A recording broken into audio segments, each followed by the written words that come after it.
Ya, pemirsa, siapa calon wakil gubernur pendamping Ridwan Kamil di Pilkada Jakarta 2024 masih tanda tanya.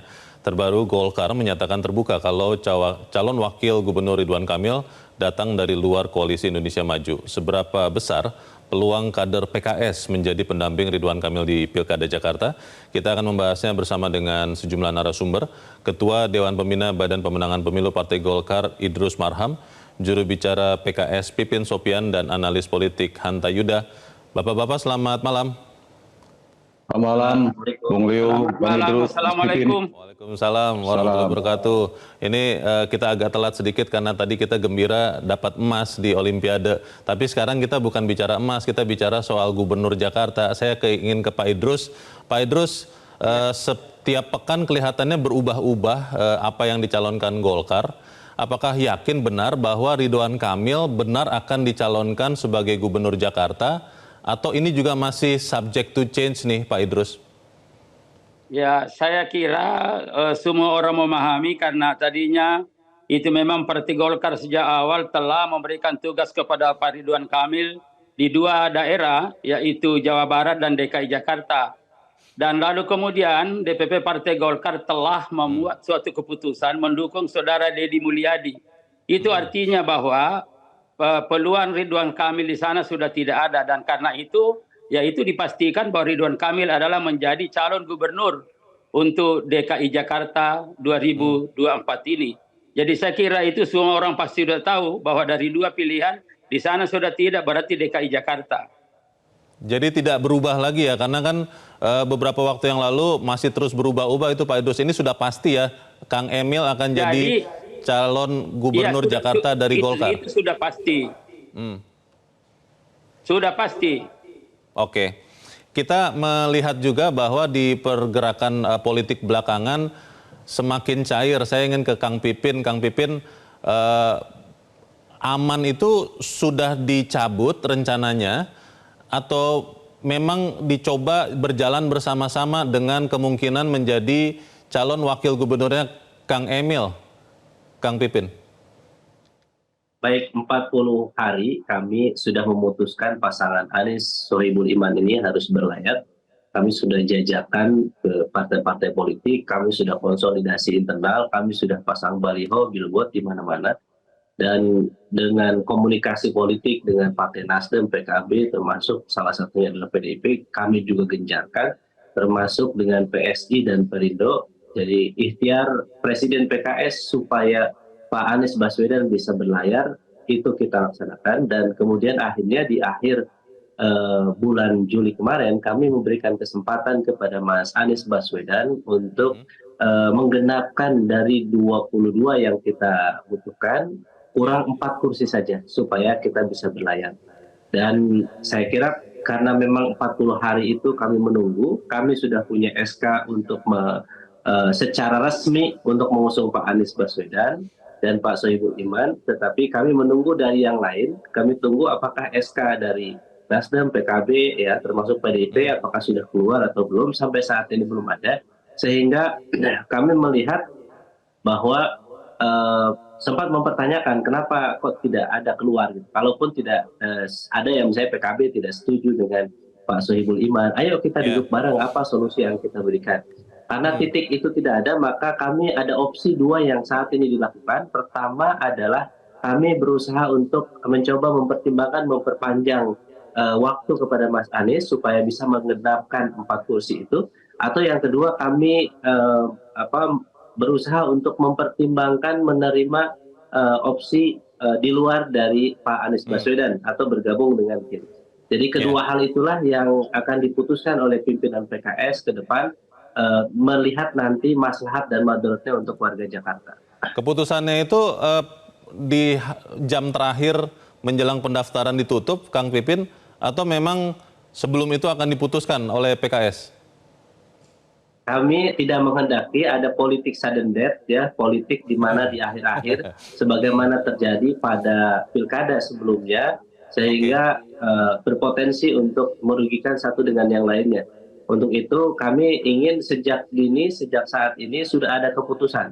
Sebagaimana di daerah yang lain sebetulnya SK dan surat keputusan dan surat rekomendasi masing-masing Baik. calon kepala daerah itu sudah Ya. dikeluarkan jauh-jauh hari. Nah, kami mencoba untuk melakukan hal yang sama untuk Pak Anies Baswedan, tetapi Baik. sampai saat ini kami belum Ya. mendapatkan, kecuali PKS yang sudah memiliki SK untuk Pak Anies Baswedan. Baik, Mas Hanta, ini kelihatannya akan menjadi benar Kim dan plusnya adalah PKS. Kalau Anda melihat ini benar-benar akan menjadikan paslon gubernur Jakarta itu hanya akan satu, atau memang masih bisa dua, atau seperti apa Mas Hanta? Ya, kalau saya membaca indikasi per hari ini sudah mengarah 60-40%. Per hari ini 60% potensi melawan kotak kosongnya relatif agak lebih besar ketimbang dua pasang. Meskipun masih cukup potensi dinamisnya, Bung Leo, bahwa opsi-opsi terbentuknya lawan atau adanya penantang bagi Kim itu masih terbuka. Kan gampang sebenarnya kalau kita lihat di atas kertas, PD Perjuangan dengan PKS cukup, PKS, PD Perjuangan dengan Nasdem misalnya seterusnya. Tetapi di saat yang sama, meskipun dia menyimpan opsi yang tinggi, tetapi di saat sama juga memiliki titik kerentanan yang juga sangat tinggi untuk gagal terbentuknya koalisi itu. Jadi punya daya tolak yang kuat, titik pisahnya sangat besar. Dari berbagai macam faktor, misalnya kita lihat perkembangan per hari ini, satu faktor di mana Kim semakin terkonsolidasi, ditambah ada Kim Plus tadi, ada kemungkinan akan bertambah. Indikasinya kan terlihat ketika PKS misalnya mendukung Bobi Nasution di Sumatera Utara, tendensinya mengarah. Yang kedua, candaan ke Presiden PKS ketika Pak Prabowo, kenapa tidak ajak juga dong PKS ke dalam pemerintahan. Yang ketiga, kita tahu ada isu cukup kuat di mana di PKS kemungkinan menjadi alternatif wakilnya Ridwan Kamil yang usung oleh Kim. Ini juga penting sebagai upaya untuk tanda petik menggagalkan potensi koalisi lawan bagi Ridwan Kamil yang akan diusung oleh Kim. Jadi itu petanya. Di mana di saat yang sama Kim terkonsolidasi, Bung Leo, tapi tidak ada dalam peta Jakarta situ satu pun partai yang bisa mengusung paslon tanpa berkoalisi. Nah ini komplikasinya. Sehingga saya mengatakan mengapa melawan kotak kosong membesar. Yang kedua, ada komplikasi posisi di dalam koalisi. Artinya apa? Daya tarik koalisi baru yang akan terbentuk pemerintahan pusat, yaitu Prabowo Gibran, itu kan sangat kuat magnetnya. Nah, itu mungkin ada negosiasi politik, ada semacam konsensus baru antar elit-elit politik. Dari kandidasi ini kan elit yang bicara, kandidasi. Kandidasi ini kan pertarungan elit, konsensusnya seperti apa, siapa yang akan dicalonkan dan seterusnya. Nah, di faktor ini juga arahnya saya membaca kotak kosong semakin terbuka. Ditambah ada kepelikan dalam internal koalisi penantang, misalnya soal cawagupnya siapa kalau Anies Baswedan dimajukan, kemudian bagaimana dengan dinamika di internal, dan ini diperkuat kotak kosong ini semakin menguat. Hanya ini yang membedakannya ya, ada unlinear antara elektabilitas yang tinggi dengan koalisi yang tinggi. Biasanya kan nyambung itu. Koalisi yang kuat itu di Kim, sementara elektabilitas kuat berada di Anies Baswedan. Nah, kalau terjadi melawan kotak kosong, ini fenomena yang menarik. Kim dengan koalisi yang besar akan berhadapan dengan kotak kosong. Pertanyaannya, nanti pemilih Anies Baswedan akan kemana? Jadi tidak mudah juga Bang Idrus Marham berhadapan dengan kotak kosong di Jakarta. Pak Idrus, ini begini, Mas. Oke, Pak Idrus, ini pasti Kang Emil akan dikawinkan dengan kader PKS atau memang masih cair juga, Pak Idrus? Jadi gini, pertama saya ingin menanggapi saudara saya Bung Hanta. Jadi masalah elektabilitas, saya juga memahami sedikit masalah survei. Ya, saya pernah di LIPI dan saya punya jabatan fungsional, jadi saya tahu itu. Jadi tidak bisa dibandingkan bahwa sekarang Anies itu ada elektabilitasnya tinggi. Dia sudah pernah menjabat gubernur di sini. Kemudian juga pernah calon presiden. Sementara Ridwan Kamil belum apa-apa tapi sudah ada yang milih. Dan jaraknya tidak begitu jauh.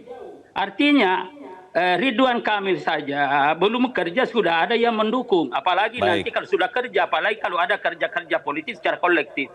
Nah, kemudian yang kedua, Bung Leonardi, masalah PKS ya memang apa yang disampaikan oleh Bung Dasko yang selama ini saya kira sudah bicara tentang bagaimana Kim Plus itu, ini sebenarnya adalah sebuah format yang sejak awal sudah disampaikan oleh Pak Prabowo. Berangkat dari sebuah pemikiran bahwa konstruksi demokrasi Indonesia ini dibangun atas asas kekeluargaan dan kegotong royongan. Dan oleh karena itu sejak awal Pak Prabowo sudah mengajak semuanya, ayo pimpinan-pimpinan partai, ayo bangsa Indonesia, kita sama-sama membangun Indonesia. Waktu itu secara serta-merta dari Nasdem sudah merespon, dari PKB sudah merespon, dan PKS memang belum. Tetapi jangan lupa, waktu saya ketua koalisinya Prabowo tahun 2014, saya ketua koalisi itu waktu itu Bung Hanta. Itu pengalaman kita dengan PKS dekat sekali, dan bahkan pada waktu itu 2014 itu pelaku utama juga PKS. Jadi suasana kebatinan antara Prabowo dengan PKS itu tidak ada jarak. Nah, sehingga dengan demikian kalau sekarang dipermasalahkan proyeksinya misalkan ya sebagai tindak lanjut dari apa yang disampaikan oleh Mas Dasko bahwa ini ada Kim Plus. Ya Kim Plus itu ya bisa saja dari Nasdem, dari PKB dan dari PKS. Tetapi kalau kita ingin realistis ya dan berdasarkan pada hasil pemilu yang akan datang, PKS dapat 18. Misalkan seperti itu. Tapi meskipun demikian juga ada calon-calon lain, misalkan ada dari PSI, ada mungkin dari PAN dan lain-lain. Tetapi saya kira kalau kita ingin realistis dan kita ingin rasional di dalam berpolitik, ya saya kira sangat terbuka peluang bagi PKS untuk menjadi wakil gitu loh ya. Nah, tentu nanti ini akan dibicarakan di dalam ya komunikasi politik antara Kim dan Plus. Kenapa dikatakan Plus? Karena belum resmi. Ya Bung Hanta. Jadi katakanlah Nasdem dulu sudah merespon positif. Ya belum resmi, kalau sudah ada nanti resmi berarti tidak ada lagi Kim Plus.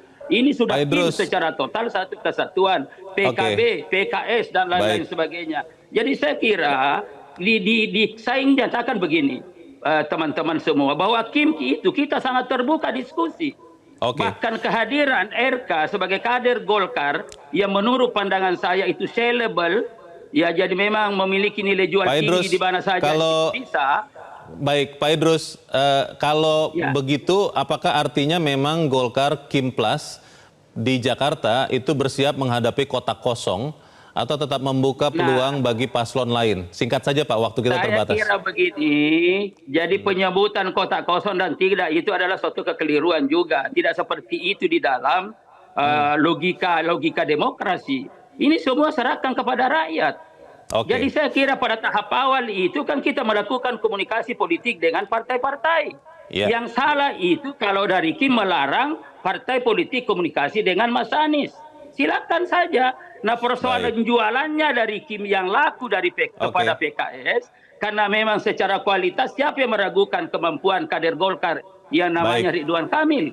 Pak Idrus, nah, kelihatannya juga, ketika kita bicara tentang Ridwan Kamil, juga Ridwan Kamil kita minta bagaimana dan juga punya cita-cita politik menjadi gubernur DKI Jakarta meskipun penduduknya kurang, tetapi dia juga punya punya nilai-nilai politik yang luar biasa begitu. Kita tunggu berarti sama-sama kelanjutannya seperti apa, bagaimana peluang Ridwan Kamil dan wakilnya kemungkinan dari PKS atau juga bisa jadi yang lain karena memang politik itu cair. Kita tunggu sama-sama. Terima kasih Pak Idrus Marham, Mas Hanta Yuda dan Kang Pipin Sopian sudah mencerahkan kami. Selamat malam. Assalamualaikum.